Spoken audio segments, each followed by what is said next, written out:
In this video, I'm going to be walking you through the step-by-step process of making the Slice of My Life project. You can choose to highlight hobbies, interests, your culture, your favorite sport that you like to watch or play, a place that you'd like to visit, or maybe it's something that you enjoy watching, such as the Harry Potter series.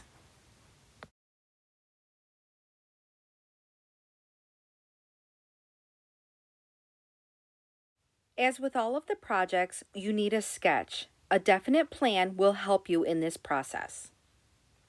To begin our construction, I'm using a recycled box as a piece of cardboard for our template. Your walls should be approximately 6 inches wide by 4 inches tall.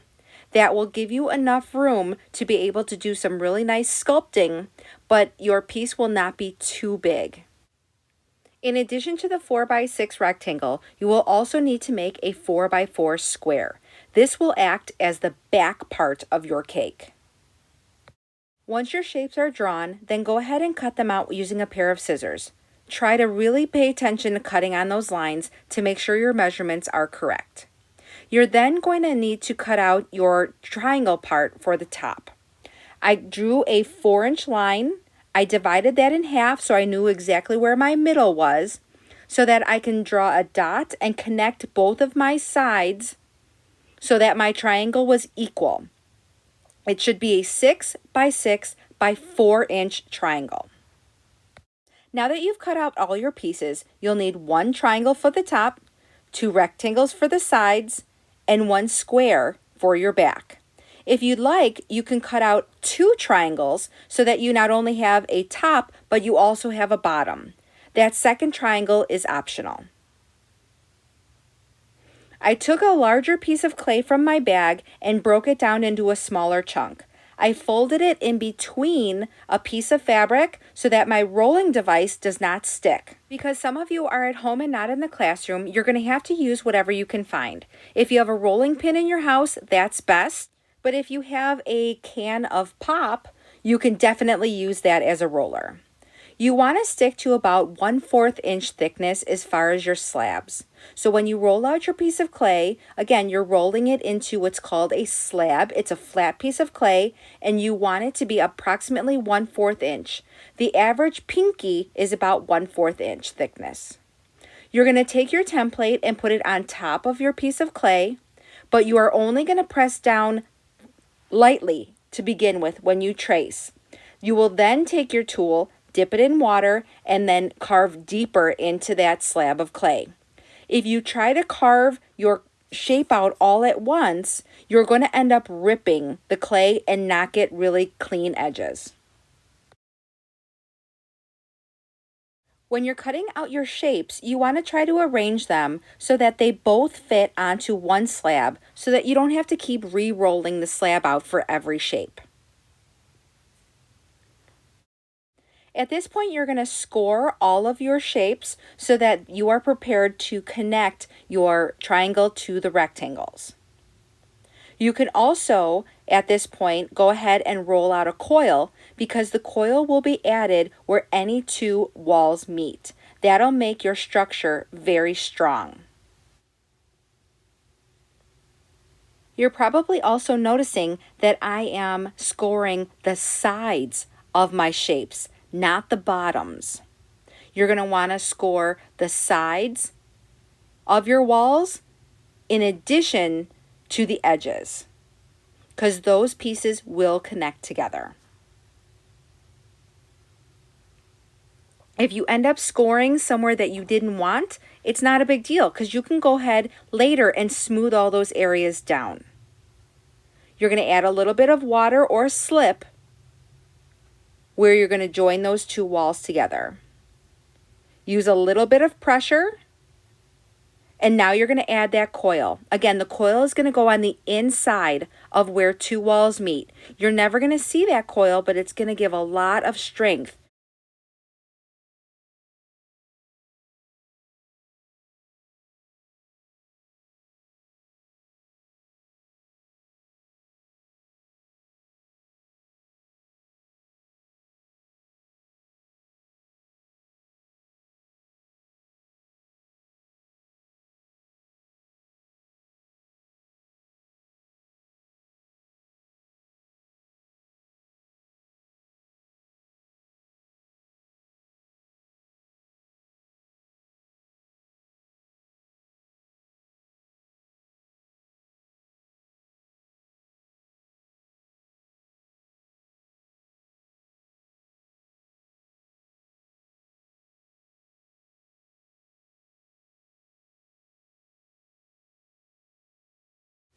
Now that you have all of your walls together, now you're going to have to pinch where the two rectangles form that point.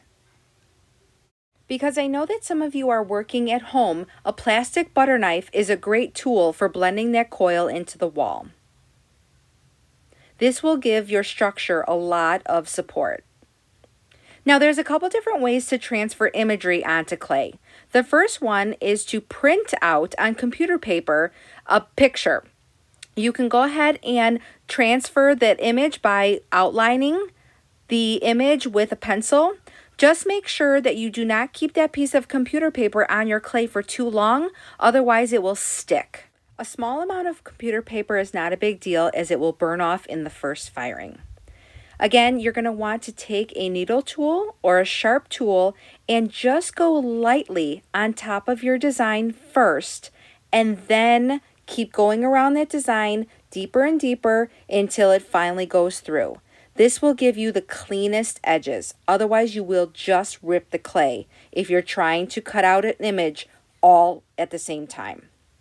You're going to try to place your images onto your structure so that you can get some placement down. Do not slip and score anything at this point because, again, you just want to see if it's the right size and you want to see exactly where you want to place those images before they're stuck.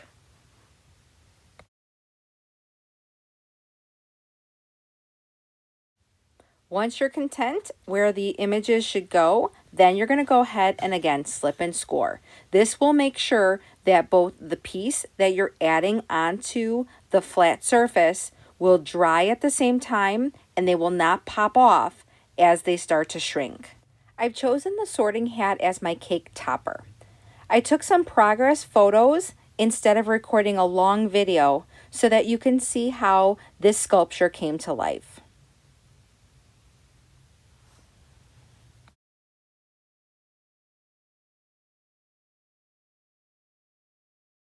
Remember, because we're working with earthenware clay and it needs to be fired, anything thicker than 1/4 inch needs to be hollowed. Now I know I didn't want to write all of these letters freehand, so what I did was I took a printout, put it up against a window, and traced the letters from the light, kind of like a light box.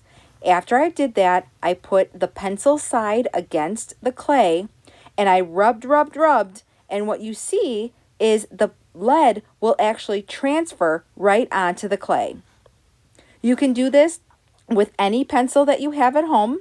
You could do this with any kind of imagery or lettering.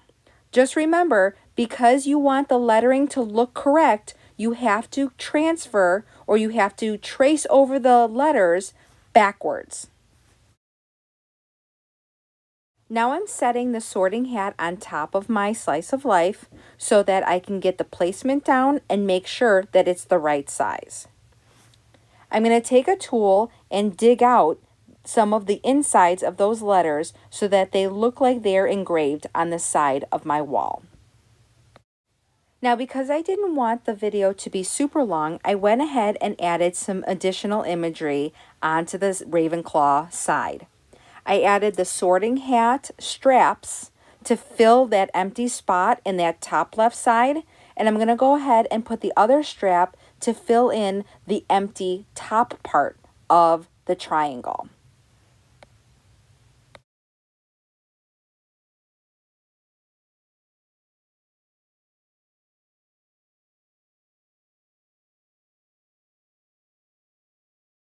Now in our classroom, we have these texture plates. I wanted to create the illusion of a brick wall to signify the platform 9 3/4 where the wizards catch the train to Hogwarts. I'm taking this texture plate and I'm rubbing it into the side of my wall to get that brick pattern. You can actually use any type of texture that you can find in your house and rub it against your clay and it will pick up that design. So I need to make a perfect circle and the bottom of this measuring cup happens to be the perfect size. So I press that into the slab and I'm now going to just cut around that circle imprint using a needle tool.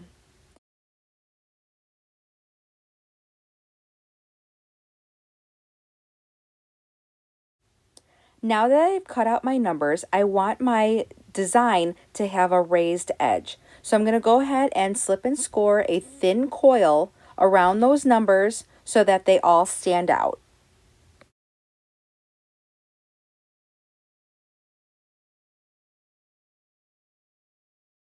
Because I will be seeing the edge of this design, I want to make sure the coil and the bottom slab are smoothed together. I'm going to slip and score exactly where I want to place those numbers. Make sure that any air bubbles that might be behind that plaque and the wall are smoothed together so that that doesn't pop off during the firing process. Again, I'm going to go ahead and make sure I'm slipping and scoring the wand on the left side because I had a small gap where the texture plate did not cover. I want to make sure that I'm adding texture onto the wing of the bird as well. By doing this and adding texture, I'm adding dimension and making sure that the bird does not look flat. I want to pay attention to the direction of the wings and the feathers and go ahead and finally add the eye. And now our Harry Potter themed slice of life is finished. Make sure that you are covering all available space with a design or texture so that your viewer has something to look at on every side. Thank you for watching, and as always, feel free to contact me with any questions.